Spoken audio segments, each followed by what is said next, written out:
Commander Jake Martinez stood on the bridge of the battleship Vengeance, watching the stars blur past through the main view screen. For 3 long years, he had fought alongside the Kelvani Republic against their common enemy, the savage Zorth. Empire. The alien war had seemed so distant when it first began, but now humanity was deep in it, bleeding and dying in battles that weren't originally their fight. "Sir, we're approaching Kepler Station," reported Lieutenant Amy Rodriguez from the navigation console. "The Kelvani fleet is already in position." Jake nodded and adjusted his uniform. The Kelvani had been good allies, he had to admit. Their plasma weapons technology had given human forces a real edge against the Zorth. Without their help, humanity would still be stuck with basic projectile weapons while facing an enemy with energy shields and faster-than-light missiles. "Open a channel to Admiral Lisa Wong on the Defender," Jake ordered. The screen flickered, and Admiral Wong's stern face appeared. She was aboard the human flagship, coordinating the Joint Task Force from her command center.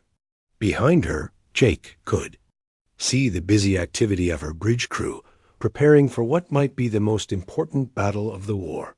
"Jake, the Kelvani Commander Veltar says his ships are ready," Admiral Wong said. "Intelligence reports show 3 Zorth battle groups heading this way. If we can hold Kepler Station, we cut off their supply line to the outer colonies."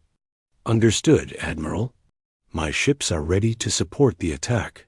Jake had learned to trust the Kelvani over these 3 years. They were strange beings, tall and thin with blue-gray skin and large black eyes, but they fought with honor. "Commander." Veltar had saved Jake's ship twice in previous battles, and many human soldiers owed their lives to Kelvani medical technology. The Kepler Station battle plan was simple. The Kelvani would use their advanced sensors to locate the Zorth fleet, while human ships provided heavy firepower support. Together, they had won every major engagement for the past year. The Zorth were finally being pushed back. "Sir, incoming transmission from the Kelvani flagship," called Communications Officer Ryan Cooper. "It's marked as urgent. Put it through."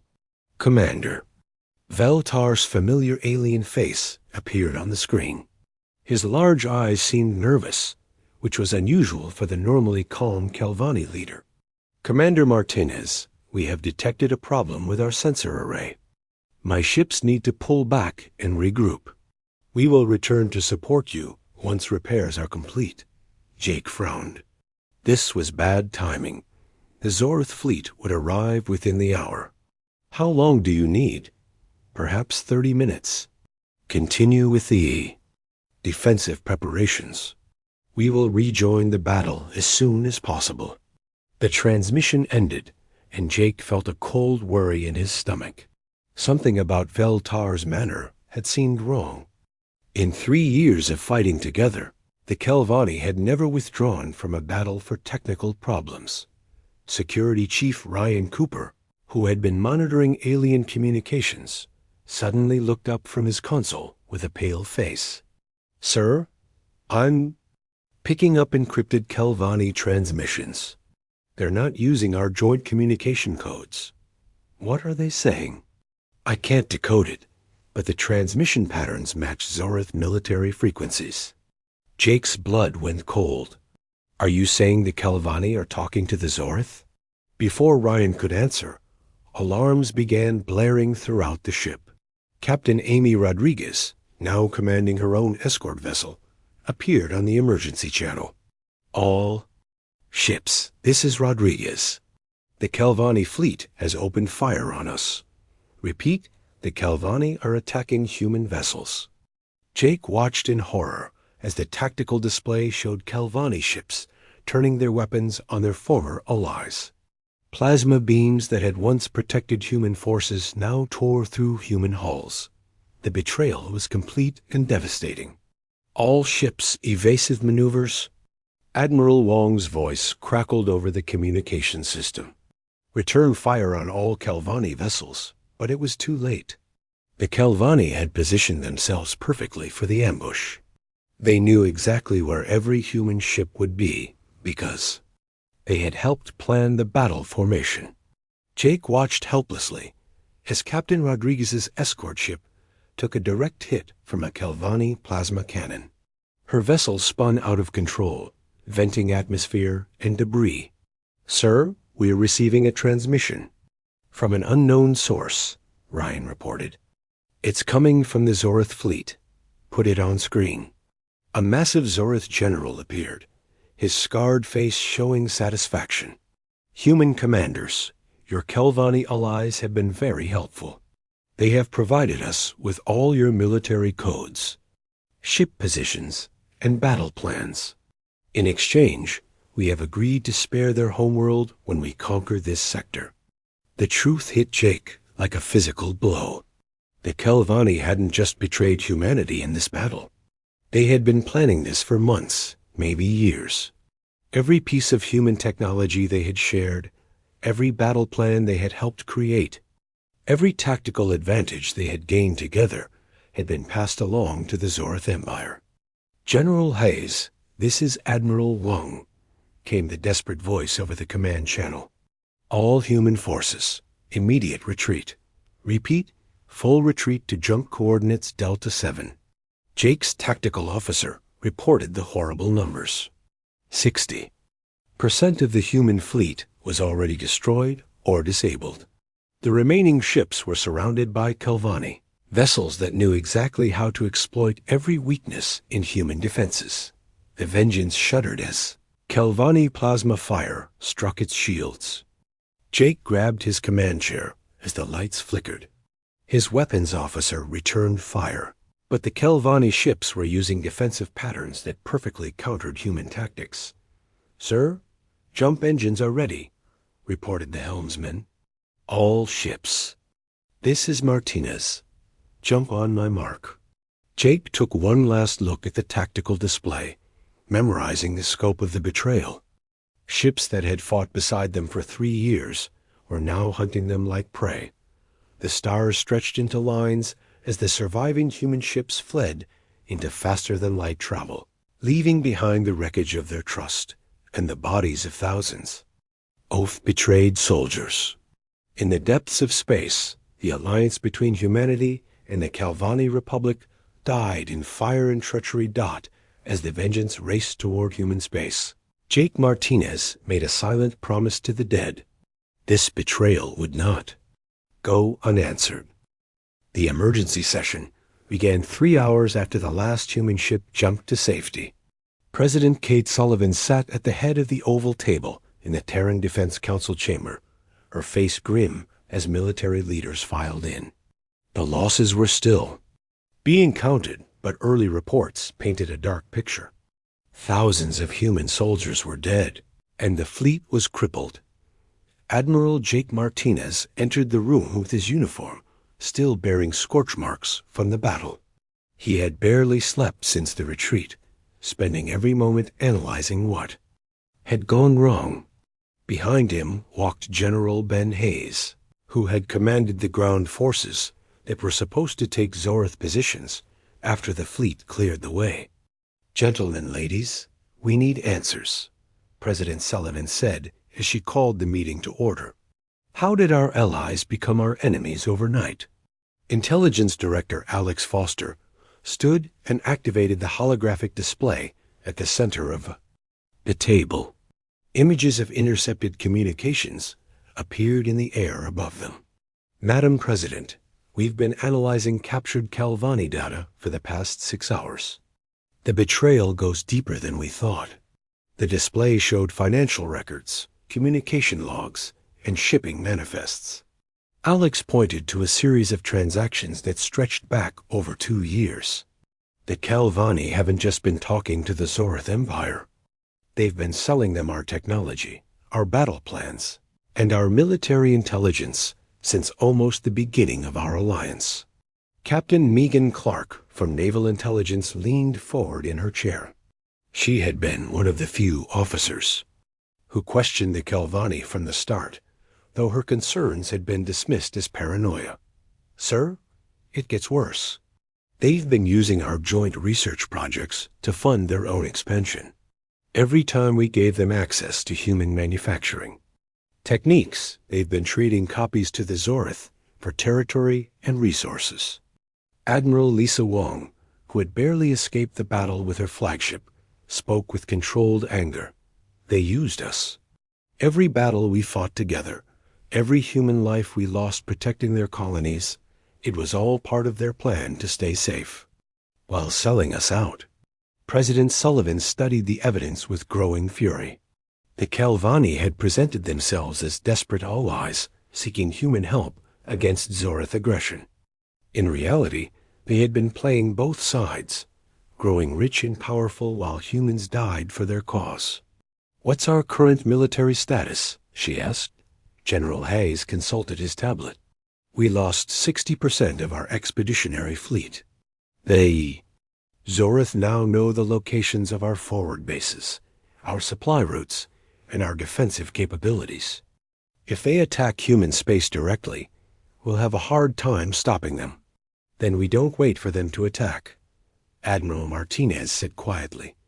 All eyes turned to him. Jake had been studying the tactical displays, but his expression showed something beyond military planning. There was a cold determination that hadn't been there before the betrayal. "Explain," President Sullivan ordered. "Madam President, we've been thinking about this wrong. We keep talking about defense, about protecting our worlds from Zorith invasion. But the real enemy isn't the Zorith anymore. It's the Kelvani Republic." Captain Clark nodded in agreement. "The Admiral's right. Intelligence has been mapping Kelvani territory for 3 years. We know where their important worlds are, their trade routes, their military installations. We know because we helped plan their defenses." Dr. Luke Patterson, the chief of Terran Research Division, had been silent until now. He was a thin man who preferred laboratories to military meetings, but the betrayal had affected his work more than anyone knew. "I have something to show you," he said, activating his own section of the holographic display. "The Kelvani gave us basic plasma weapon technology when our alliance began. They told us it was their most advanced equipment." The display showed technical diagrams of Galvani weapons alongside human modifications. Dr. Patterson highlighted several key differences. They lied. The weapons they gave us were outdated models. But our engineers have been improving them for 3 years, combining Kelvani energy systems with human materials science and targeting computers. "What are you saying, Doctor?" President Sullivan asked. "I'm saying that human weapons are now superior to anything the Kelvani have. They gave us the foundation, but we built something better. They don't know that because we've been sharing our basic improvements while keeping the advanced work secret." Admiral Martinez smiled for the first time since the battle. "How much better?" "Our latest plasma cannons have twice the range and 3 times the power output of comparable Kelvani weapons. Our armor can absorb their energy attacks, while our weapons cut through their defenses like paper. They think they know our capabilities, but they're wrong."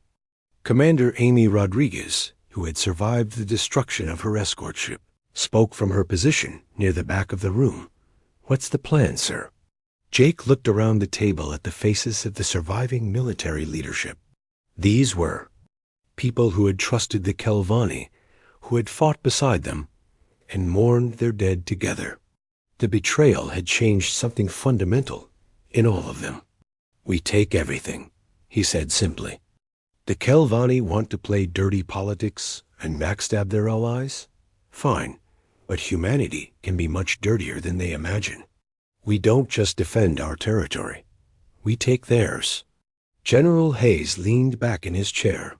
"You're talking about conquering the entire Kelvani Republic." "I'm talking about justice," Jake replied. "They destroyed our fleet and killed our people while pretending to be our friends. They sold our secrets to our enemies and used our protection to build their wealth. They've earned what's coming to them." President Sullivan looked around the table. Every face showed the same expression. The betrayal had killed more than human soldiers. It had killed humanity's willingness to be the galaxy's good guys. How do we start? She asked. Captain Clark activated her intelligence files. We begin with their trade routes. The Kelvani economy depends on commerce between their colonies. Cut those routes, and we cut their ability to coordinate defense. From there, we take their mining operations, their manufacturing worlds, and finally, their homeworld itself. Time frame? President Sullivan asked. 6 months to complete conquest, Admiral Martinez replied. The Kelvani taught us not to trust anyone in this galaxy. Now we'll teach them what happens when you betray humanity. The president looked once more at the evidence of Kelvani treachery, then at the faces of her military leaders. Do it. Take everything they have. Outside the conference room windows, human warships were already being refitted with the new weapons technology.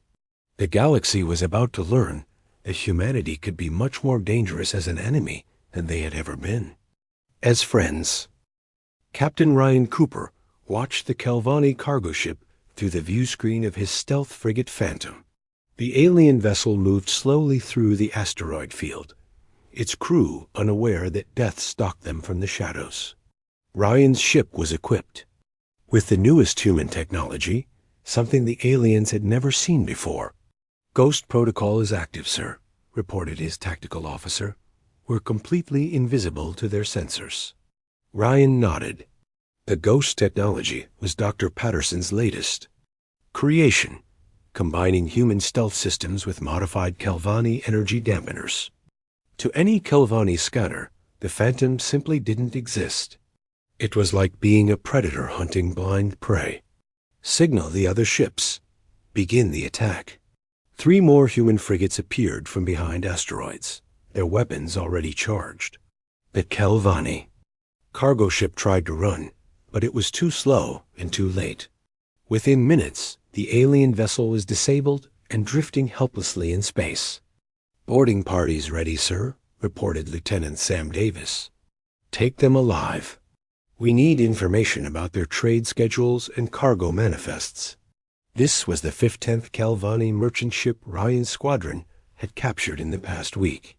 Each victory gave humanity more intelligence about Kelvani supply lines and more resources for the war effort. But more importantly, each attack sent a message. The humans were no longer playing defense. 200 light-years away, Colonel Ashley. Kim stood in the airlock of her assault transport, checking her weapons one final time. Through the porthole, she could see the Kelvani mining station spinning slowly in the darkness. The facility extracted rare metals from the nearby asteroid belt, metals that were essential for Kelvani weapons manufacturing.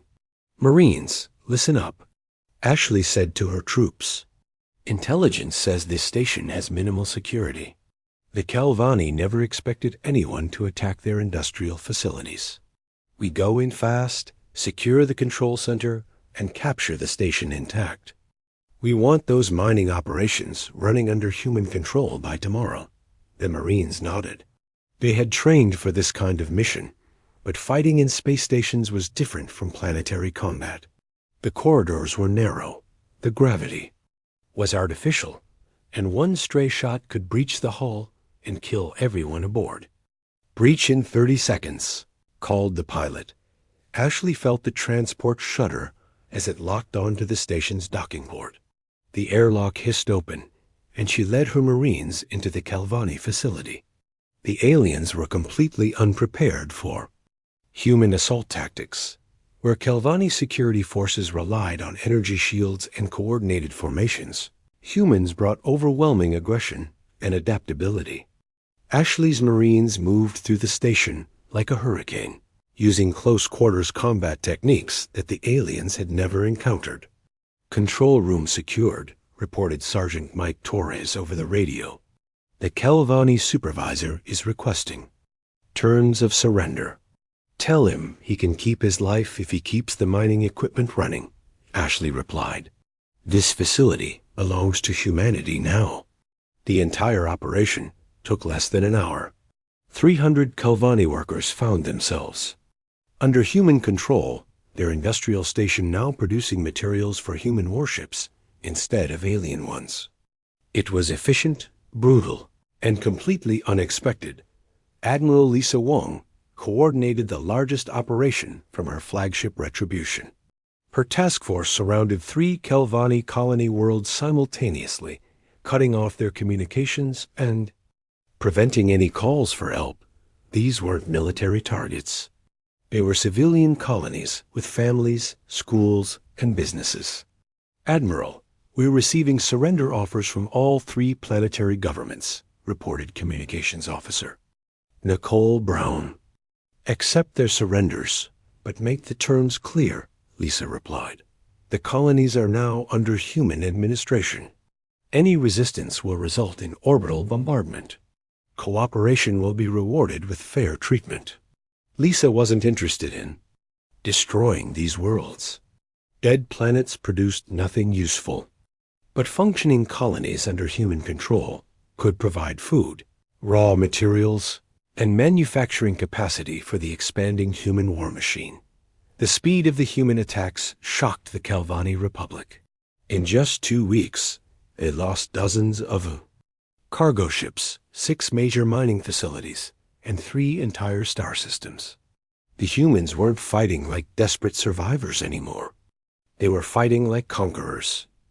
On the Kelvani homeworld, Supreme Chancellor Darvik called an emergency session of the Republican Council. The tall, blue-skinned alien leader had expected some kind of human retaliation, but nothing like this systematic dismantling of Kelvani infrastructure. These are just desperate raids, he told the assembled politicians. The humans lost most of their fleet at Kepler Station. They're trying to steal resources because they can't produce enough to defend themselves. But Intelligence Minister Korval disagreed. Chancellor, the attack patterns suggest careful planning and superior technology. The humans are using weapons and tactics we've never seen before. Their stealth capabilities exceed our ability to detect them. Impossible, Darvik replied. We gave them their plasma technology. We know exactly what they can produce. Before anyone could respond, every communication screen in the council chamber activated simultaneously. The image that appeared made several Kelvani counselors step backward in fear. It was Commander Jake Martinez, but he looked different from the human they remembered. His eyes were cold, and his expression showed no mercy. People of the Kelvani Republic, Jake said, his voice being broadcast across every Kelvani communication network in the galaxy.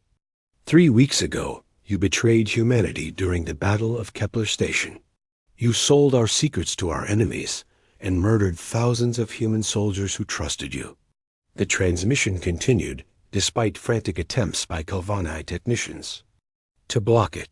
Human cyber warfare specialists had completely infiltrated their communication systems. You thought you were clever, playing both sides while humans died for your cause. You believed we were weak because we fought with honor. You were wrong about everything. Jake's image leaned closer to the camera. You taught us that honor is a weakness in this galaxy. You showed us that trust gets you killed and that mercy is a luxury only the strong can afford. Thank you for the education. The broadcast showed images of captured Kelvani facilities, surrendered colonies, and human marines standing guard over alien workers. We're taking everything you built. Your trade routes, your mining operations, your colonies, and eventually, your homeworld itself.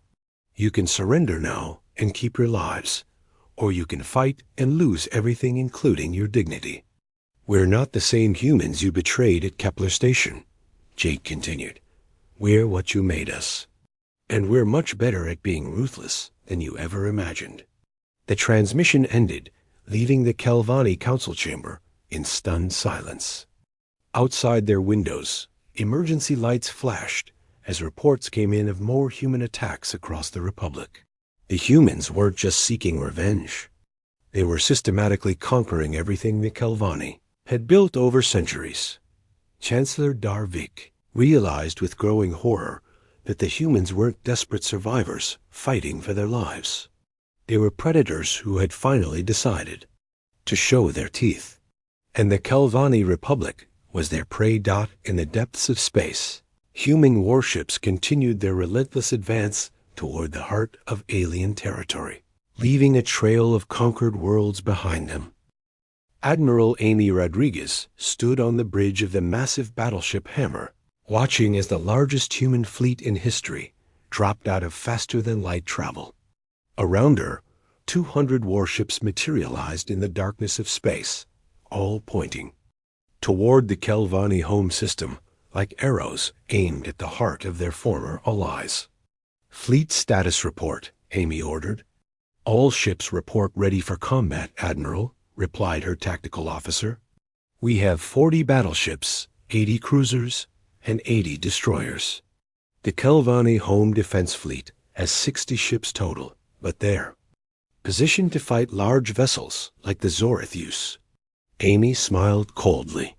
The Kelvani had designed their defenses around the wrong enemy. Zorith battle tactics used massive ships that hammered each other with heavy weapons until one side broke. Human tactics were completely different. Signal all ships. Begin Wolfpack formation. We're going to show them how humans really fight. The human fleet scattered into small groups, each pack containing fast destroyers supported by a single cruiser. Instead of forming a battle line like traditional space navies, the humans spread out across the entire system like a swarm of angry insects. "Admiral Rodriguez, this is General Hayes," came a voice over the communication system. "My dropships are ready for planetary assault. Are you sure about the new rules of engagement?" Amy checked her orders one more time. President Sullivan had authorized something called Terran Protocols, military procedures that human forces had never been allowed to use before. The rules were simple: capture enemy leaders alive, seize all infrastructure intact, and show no mercy to anyone who resisted. "Confirmed, General. Terran protocols are authorized. Take their leaders alive, but destroy anyone who stands in your way." The battle began when Kelvani defense platforms opened fire on the approaching human swarm. Their plasma cannons were powerful, but they were designed to target single large ships, not dozens of fast-moving attackers. The human destroyers danced between the energy beams like wolves avoiding the claws of a dying bear. "First wolf pack is in position," reported Captain Tony Martinez, Jake's younger brother, who commanded a destroyer squadron. "Kelvani battleship Thunder is trying to engage us, but they can't track our movement patterns." Amy watched the tactical display as Tony's ships surrounded the alien battleship. The Kelvani vessel was 3 times larger than any human destroyer, but it couldn't bring its weapons to bear on targets that moved so quickly and unpredictably. "All Wolf packs execute Gamma Protocol," Amy ordered. The human ships attacked like a pack hunting a single large prey animal, while the Kelvani battleship tried to target one destroyer. 3 others would attack from different angles. The alien shields were strong, but they couldn't protect against multiple simultaneous attacks from all directions. Within an hour, the Kelvani home defense fleet was destroyed or surrendering. Their ships simply couldn't adapt to human tactics fast enough to mount an effective defense. "Admiral, this is Captain Clark. Cyber assault is ready to begin." Captain Megan Clark commanded humanity's digital warfare division from her specialized ship Virus. Her team of hackers, led by tech specialist Sam Turner, had spent months preparing for this moment. "Execute cyber attack," Amy authorized. What happened next shocked even the human fleet. Every Kelvani computer system in the home system went dark simultaneously.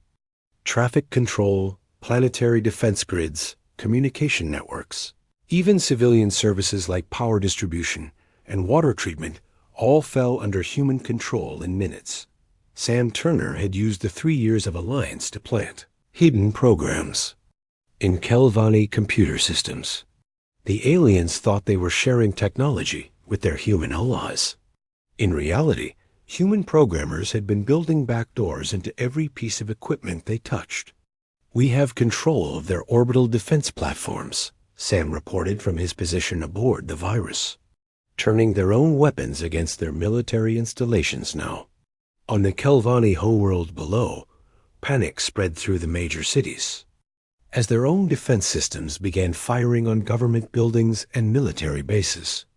The alien population watched in horror as their technology betrayed them just as they had betrayed humanity.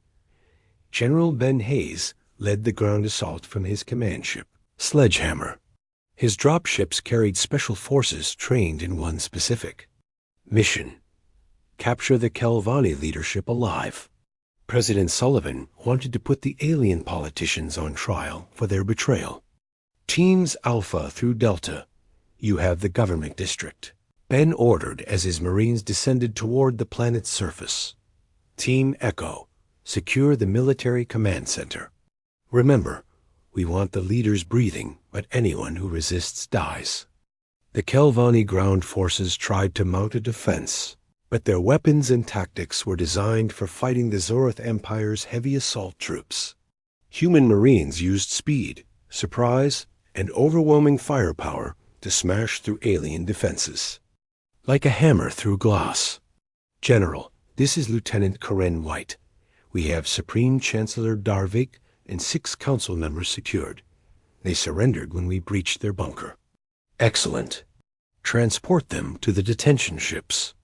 Intelligence wants to question them about Zoroth Alliance agreements." Across the system, Colonel Ashley Kim was leading a different kind of assault. Intelligence had located Vixtar, the Kelvani treasury world where the Republic stored centuries of accumulated wealth. The planet held enough resources to fund human expansion for decades. "Colonel, the treasury vaults are opening," reported Major Steve Clark as his engineers overrode the alien security systems. "These storage facilities go down almost a mile underground. The Kelvani have been collecting wealth from a dozen star systems for over 300 years. Ashley walked through the massive underground vaults, looking at mountains of rare metals, energy crystals, and advanced technology. The Kelvani had grown rich by playing different species against each other, selling weapons and information while staying safely neutral. Now all that wealth belonged to humanity. "Load everything onto the transport ships," she ordered. "Every crystal, every metal ingot, every piece of technology. If it's valuable, we're taking it." Back on the human research ship Discovery, Dr. Luke Patterson worked frantically to analyze captured Kelvani technology. For 3 years, the aliens had shared only basic equipment while keeping their advanced systems secret. Now human scientists had access to everything. "Doctor, you need to see this," called research assistant Maria Santos, holding up a strange crystalline device.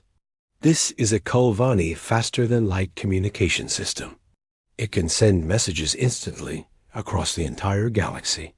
Dr. Patterson examined the device with growing excitement. "If we can reverse engineer this technology, we can coordinate our fleets across multiple star systems in real time. The Kelvani will lose their only remaining advantage." By the end of the day, the Kelvani home system was completely under human control. Their government was captured, their military was destroyed, their computer systems were compromised, and their treasury was emptied. The Republic that had betrayed humanity at Kepler Station no longer existed as an independent power. Admiral Amy Rodriguez received reports from across Kelvani space. Human forces were capturing star systems faster than the aliens could organize. Resistance. The Wolf Pack tactics that had worked so well at the homeworld were being repeated throughout the Republic. "Admiral, we're receiving a transmission from the Zoroth Empire," reported her communications officer. Amy smiled as she read the message. The Zoroth were requesting peace negotiations. They had watched the systematic destruction of their former Kelvani allies and realized they had made a terrible mistake. By helping to betray humanity, They had created a new enemy, far more dangerous than the one they had originally faced. "Send a reply," Amy ordered. "Tell them we'll consider negotiations after we finish with the Kelvani. Humanity has some unfinished business to complete first." Outside the bridge windows, human ships continued their methodical conquest of what had once been the Kelvani Republic. The aliens had taught humanity that the galaxy was a place where only the strong survived. Now, they were learning that humans could be much stronger than anyone had imagined. 6 months after the betrayal at Kepler Station, Supreme Chancellor Darvik knelt on the bridge of the human flagship Retribution, his blue-gray hands shaking as he signed the surrender documents. Around him stood the military leaders who had systematically destroyed everything his people had built over 3 centuries. Admiral Jake Martinez watched the alien leaders' defeat with cold satisfaction. The Kelvani Republic was finished. Every star system, every colony world, every trade route, and every military installation now belonged to humanity. The betrayers had become the conquered. "Supreme Chancellor Darvik," Jake said formally, "by signing this document, you surrender all Kelvani territories, assets, and military forces to the Terran Republic. Do you understand the terms?" Darvik nodded weakly. The terms were simple but devastating. The Kelvani Republic would cease to exist. All former Kelvani territories would become part of the new Terran Protectorate. The alien population would be allowed to live, but as second-class citizens who could earn full rights only through loyal service to humanity. "I understand," Darvik whispered, "but this was not necessary. We could have negotiated a peace settlement." Jake's expression didn't change. "You gave up the right to negotiate when you murdered our soldiers while pretending to be our friends. You taught us that trust is a weakness in this galaxy. We learned the lesson well." President Kate Sullivan appeared on the communication screen from Earth. She had been waiting for this moment since the Emergency Council meeting that started humanity's campaign of conquest. "Admiral Martinez, you have done excellent work," she sighed. "The Terran Protectorate is hereby established over all former Kelvani territories. Begin implementation of the integration protocols immediately." The integration protocols were humanity's plan for absorbing Kelvani civilization. Unlike simple conquest, this was a complete transformation of alien society. The Kelvani would keep their lives and their cultures, but everything else would serve human interests. Commander Ryan Cooper, now promoted to oversee resource redistribution, stood beside a massive holographic display showing the former Kelvani Republic. Red indicators marked human-controlled facilities, while blue showed ongoing integration operations. "Admiral, we've completed the inventory of Kelvani assets," Ryan reported. They had 47 major manufacturing worlds, 133 mining operations, and over 300 agricultural colonies. All are now under human administration.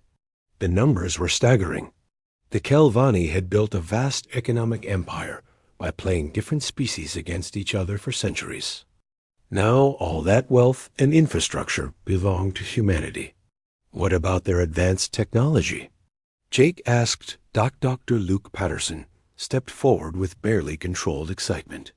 "Admiral, we've reverse-engineered their faster-than-light communication systems, their advanced medical equipment, and their industrial manufacturing techniques.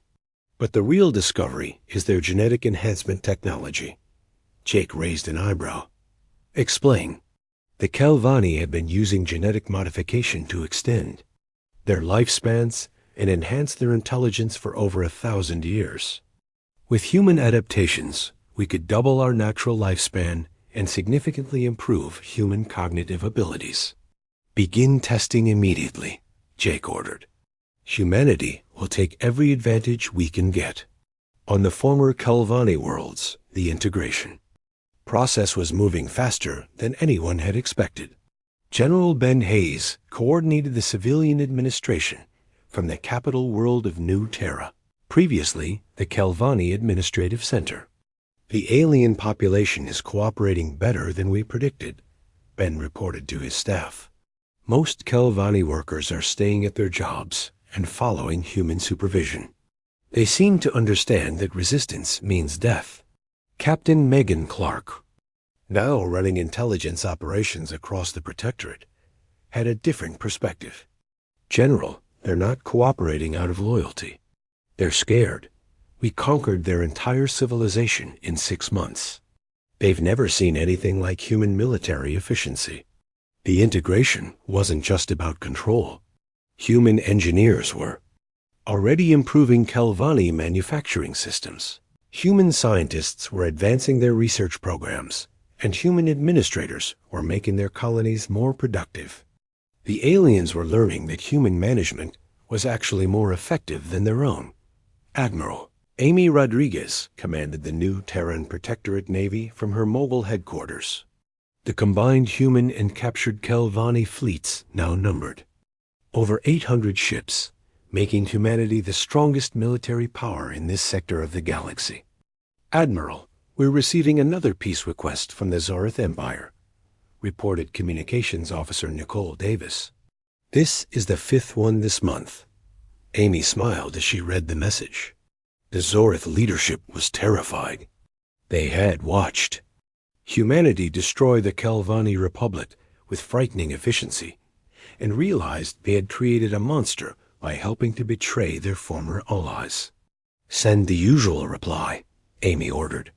Humanity will consider peace negotiations after we finish our current expansion operations. The truth was that humanity wasn't interested in peace with the Zorith Empire. President Sullivan had already authorized preliminary scouting missions into Zorith space. The aliens who had participated in the betrayal at Kepler Station would eventually face human justice, as well. Colonel Ashley Kim now administered the former Kelvani treasury worlds, overseeing the redistribution of alien wealth to human colonies. The captured resources were funding the largest expansion in human history. Colonel, the new colony ships are ready for launch, reported Captain Diana Foster. We have enough materials to establish 50 new human settlements in the next year. Ashley nodded as she watched transport ships loading colonists bound for former Kelvani worlds. These weren't military conquests anymore. They were permanent human settlements that would ensure the Protectorate remained under human control forever. The transformation of human society was as dramatic as the military conquest.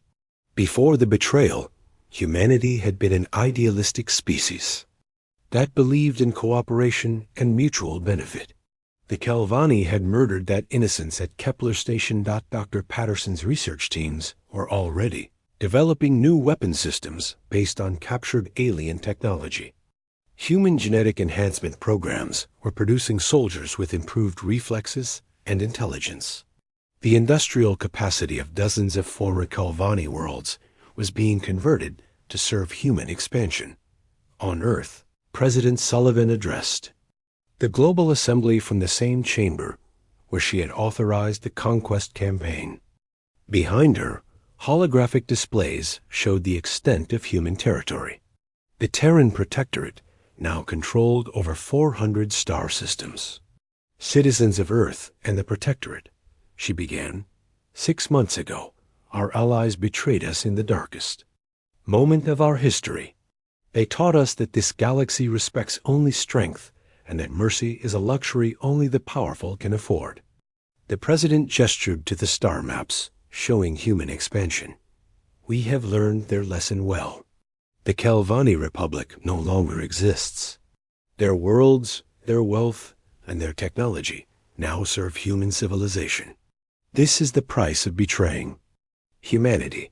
But Sullivan's most important announcement came at the end of her speech. The Zorith Empire continues to threaten human space.